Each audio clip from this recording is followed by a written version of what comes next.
day everyone, I'm here to present about kitchen tools and equipment. Processing tools by hand. Grater, box or single. Used for grating cheese and vegetables. Lemon or fruit squeezer. Used to squeeze the juice. Mortar and pestle. Used for grinding, crushing or mashing spices. Mandolin. Used for cutting fruits and vegetables such as juliennes. Pepper and salt mills, used for grounding pepper and breaking large crystal salt. Potato mashing, used for mashing potato. Zester or microclave, used for removing or peeling the outermost layers of fruits and vegetables, and in getting pure strips of citruses. Melon ball, used for scooping out spherical chunks of melon. Processing tools by machine. Blender, used to puree food for soups, dips, butters, and drinks. Handheld blender, used to puree food in the pot. Handheld electric mixer, used for faster whisking, mixing, and beating. Electric food processor with revolving blade inside a container to chop, used for mixing and blending food. Food mill or food preparation utensil, used for mashing and sieving soft food. Electric spice grinder or mills, used for grinding whole spices. Measuring tools, measuring cups. Measurement of dry and liquid ingredients used for accurate. Measuring spoons, used for measuring small amounts of ingredients. Scales, used for weighing meat, fruits and vegetables, and dry ingredients. Scale may be spring-form, balance scale, or electronic scale.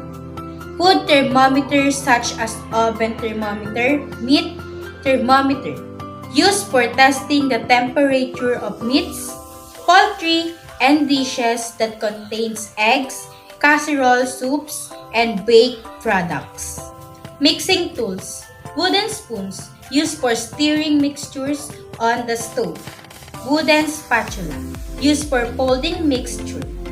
Flexible or rubber spatula, used for folding mixture and scraping mixture out of the mixing bowl. Mixing bowls in graduated sizes, used for mixing salad dressing or dough, marinating meats, and holding prepared ingredients.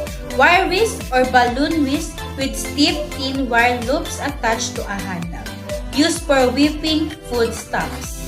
Tongs, used for taking hold of objects for turning and moving delicate pieces of hot food. Coil whisk, used for whisking small quantities of sauce in a saucepan.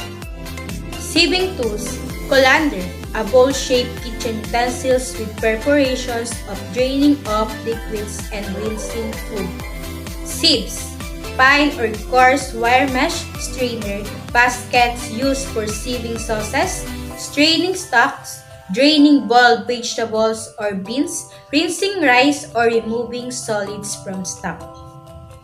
Sippers or dredgers, with a crank or pressure handle of fine mesh screen, giving a uniform consistency to flour for even blending.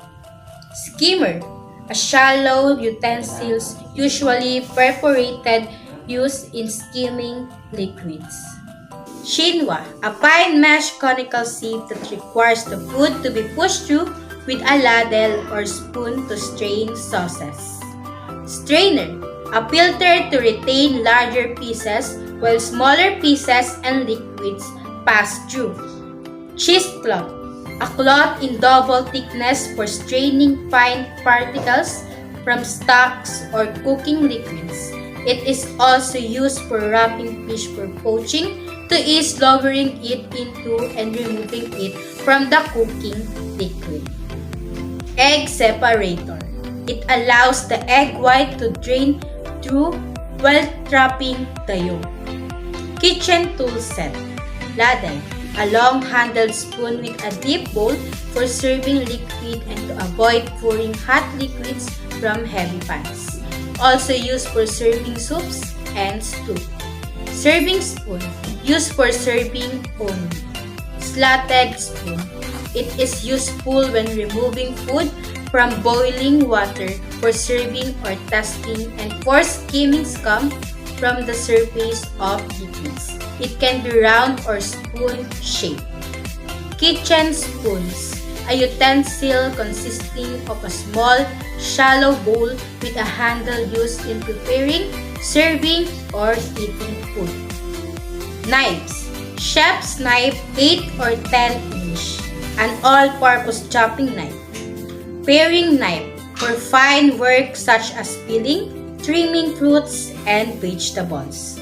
Bread knife for cutting bread crust only. Boning knife for boning meat and poultry. Cleaver knife for cutting through bone and meat joints. Carving knife for slicing hot cooked meats or cold meats. Carving fork for slicing hot cooked meats or cold meats. Knife sharpener for sharpening knives. Kitchen gadgets. Peeler, a device for peeling vegetables or fruits. Can opener, used for opening canned foods. Skewers, available in stainless steel, wood, or bamboo for holding together small pieces of food during grilling or broiling. Scissors, used for snipping herbs, removing fish gills or spines, and other small tasks. Bottle opener, used for opening bottles. Apple corer, used for removing apple cores cleanly. Meat mallets, used to tenderize or platter meat.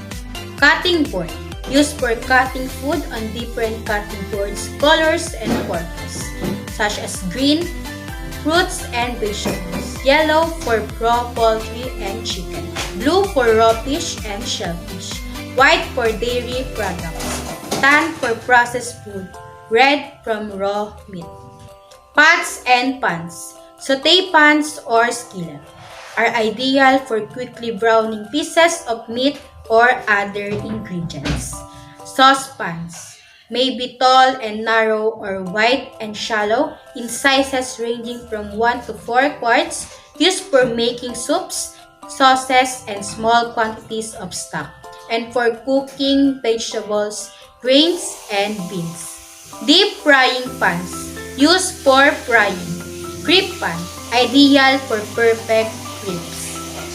Stock pots, which are tall, deep, large capacity pots with close-fitting lids, used for making stock, poaching whole chickens, boiling or braising large cuts of beef, steaming or simmering shellfish, or cooking large quantities of stews, soups, pasta, or vegetables.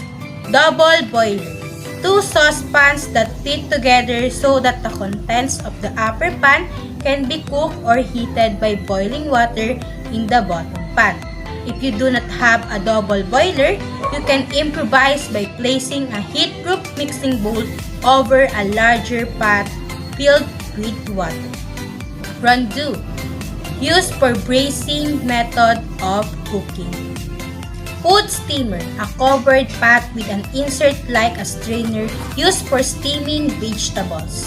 Wok, a pot with a rounded bottom and sloping sides, ideally suited for stir-frying. A large skillet is a pan substitute.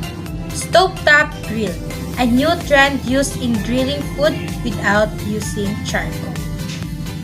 Pastry tools. Baking pans are square or rectangular straight-sided pans used for baking.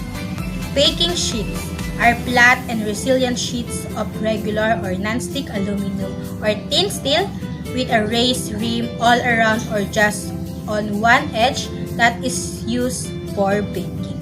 Cake pans, used for baking layer and other kinds of cakes.